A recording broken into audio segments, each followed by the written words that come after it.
Now let's begin the conversation. After 64 years of independence and statehood, Nigeria, and indeed Nigerians, can be described as absolute representation of resilience for remaining an entity despite the challenges. But there are still question marks about the country 64 years after independence as it continues to battle challenges such as insecurity. Now, in his nationwide address to mark the independence anniversary on Tuesday, President Bola Tinubu told Nigerians that the war against insecurity is being won. Now, let's hear from the president.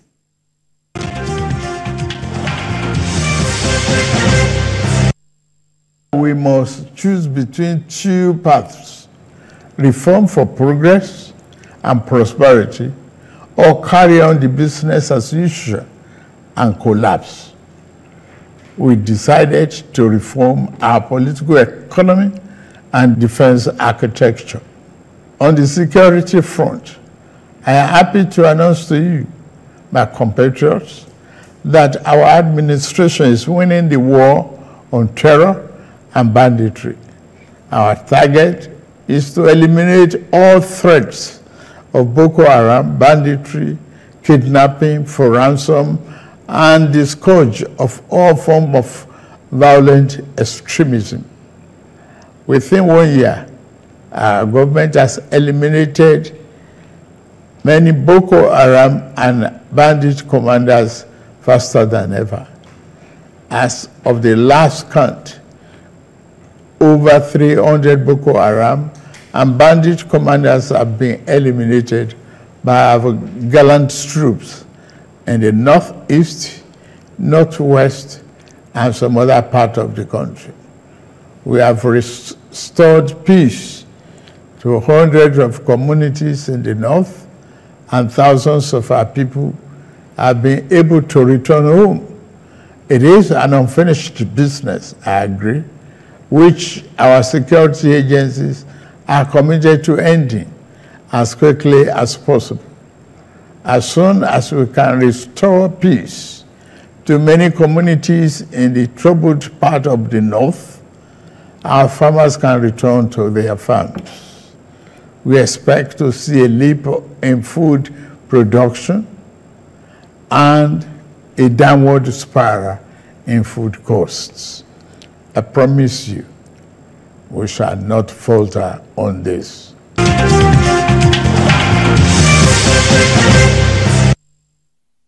All right, let's bring the conversation home. BKO, let's start from security this time. Still talking statehood. Since 1960, how have we fared? You know, the way Nigeria have managed matters of internal security in terms of external security. How have we fared since 1960? Difficult question. We went through the Civil War, lasted about 3 years. And in the aftermath of the Civil War, armed robbery became pervasive. A major challenge. Because people had weapons that they didn't turn in after the war officially ended. So armed robbery became a big problem. Remember, despite the fact that under military rule, armed robbery was punished by death by firing squad.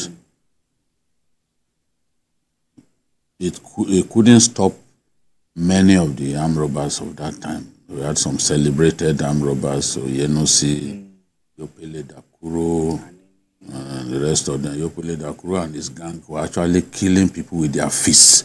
But they were very big. Yes, they were very big guys from the Niger Delta, very strong. And using their fists to kill people at that time. And then we had Anene. Invariably, armed robbery has now been overtaken by armed banditry. Banditry in form of kidnapping for ransom. it is much more lucrative than anything that armed robbery can give you. So a bandit can execute a deal and make 100 million on one person. It's possible to even kidnap 20, 30 people. So you can imagine how much money these guys make. I remember some Christian clerics that were kidnapped, I think about 2 years ago. 100 million per head. The victims of the train attack, the Kaduna-bound train, 100 million per head.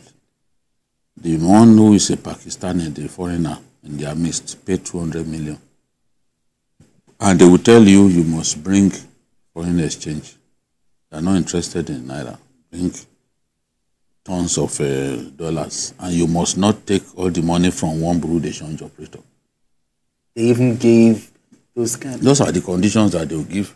Because I spoke with some of the family members of the victims.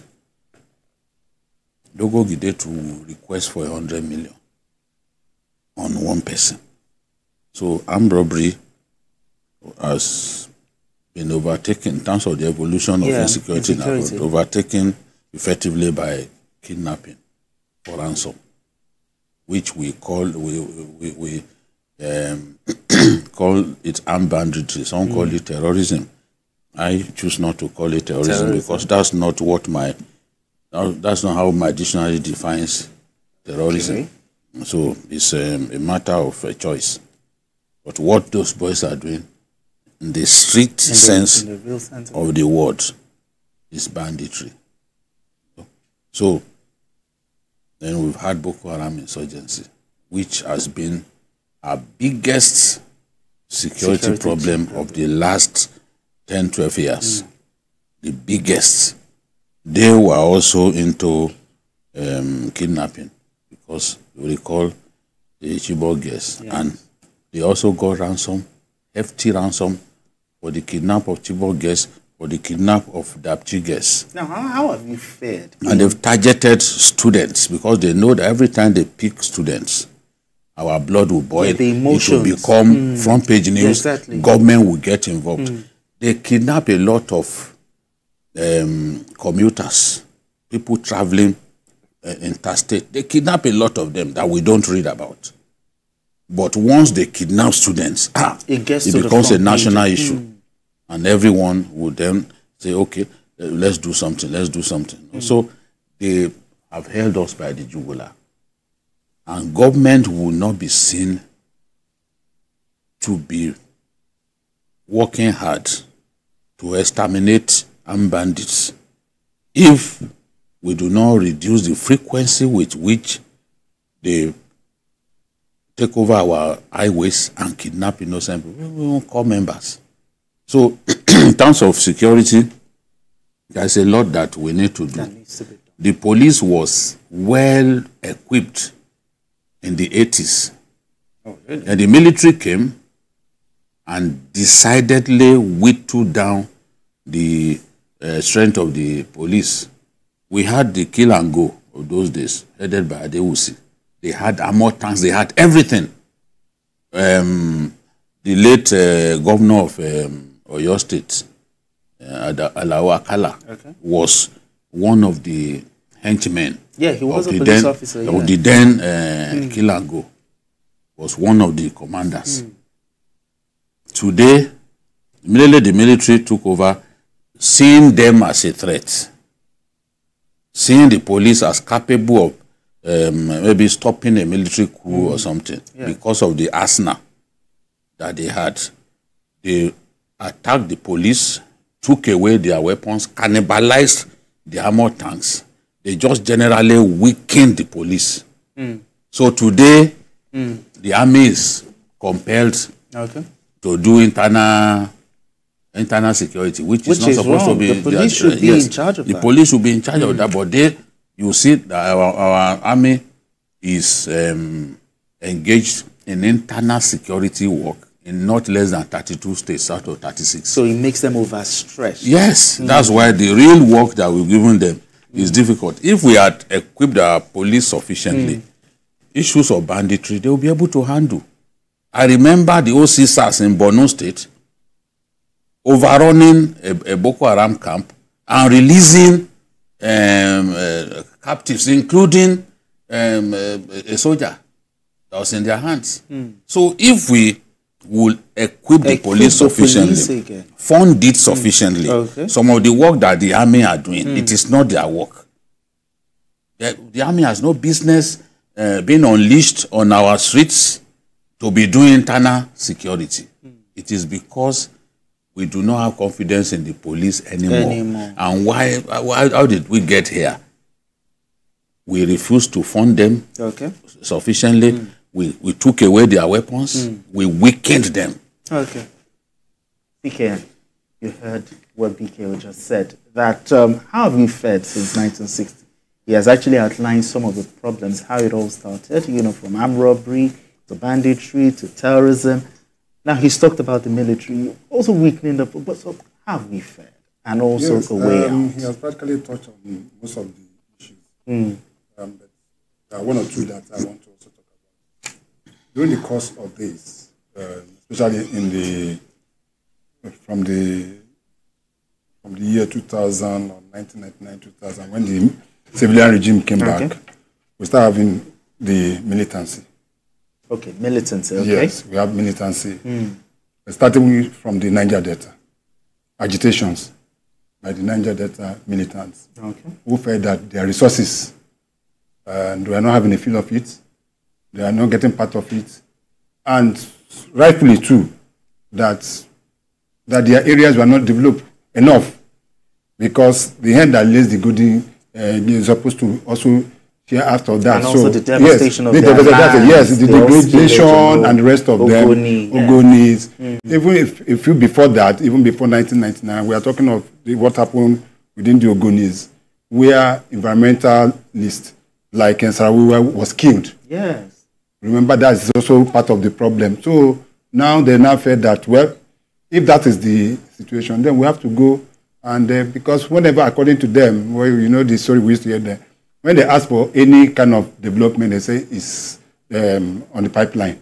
Whenever they talk, they say it's on the pipeline. They decided to start breaking the pipe now, so that to see what is inside. Since everything they ask for, they always been told that it's in the pipeline. So they decided to teach them. They start breaking the pipeline to see what is, and that is where all those, and that took a long time. But it took the ingenuity of the former president, late Musa Yar'Adua, to be able to come up with the amnesty program, and that was not given so much tea by the good Lord Jonathan. And you come to see that, because also within that period, we were losing a lot.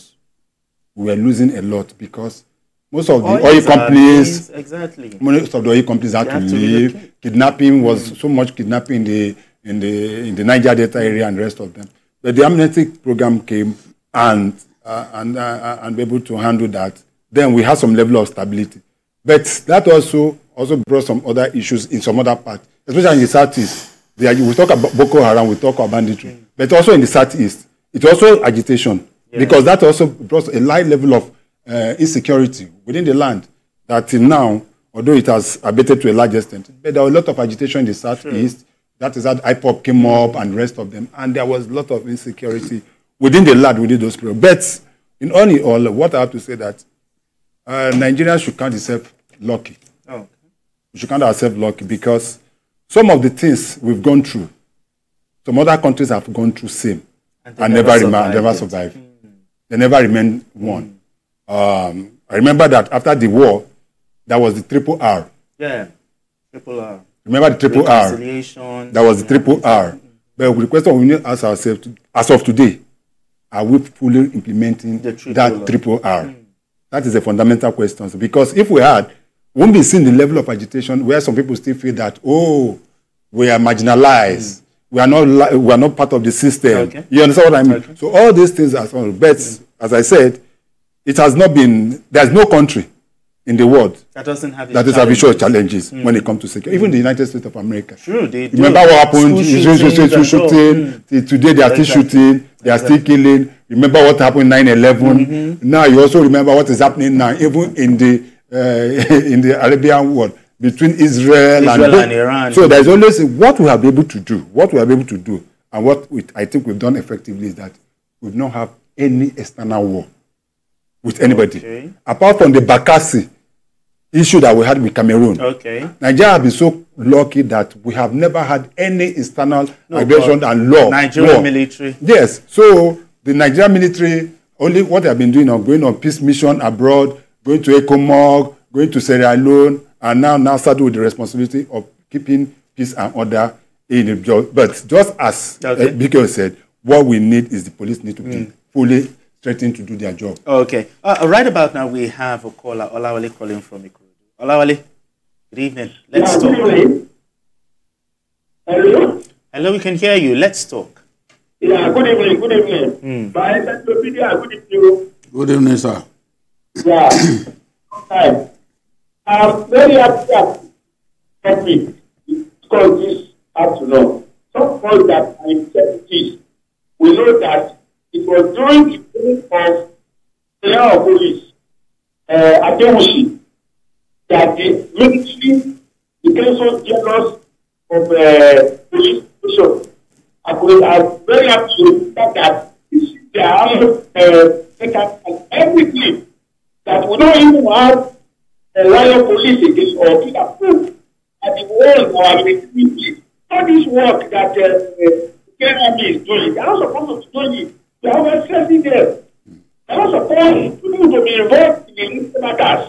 So the earlier we go back to proper structure, having by police, which we do when we are young as a killer good. So the better, at least family, better, and with the territorial integrity of Nigeria. Okay. With all this. All right, then. All right, thank you very much, Olawale. Thank you very much. All right, let's move away from security, gentlemen. Let's talk about Nigeria's political evolution. The political development in Nigeria from 1960, in your opinion, do you think we are maturing politically? I think we are maturing, and it gives me joy that civilian rule has come to stay. There are some little boys and girls who are calling for the military to take over power. Yeah. You know, just before the inauguration of this administration. No matter how you feel about an election in which your candidate didn't win, there is no reason to call for military rule, because the people calling for military rule, clearly, many of them were not born. Sure. The last time we had military rule. Sure. Some were born, were already born, but they were in their diapers at that time. They can't explain their actions. They can't even analyze what they see. So you can't blame them. But calling for military rule was really unfortunate. But I'm happy we've had stability, unbroken civilian rule from 1999 to this time is credit to Nigeria and its people. In the past, it would have been punctuated by military rule. You know, it would have been punctuated by military rule.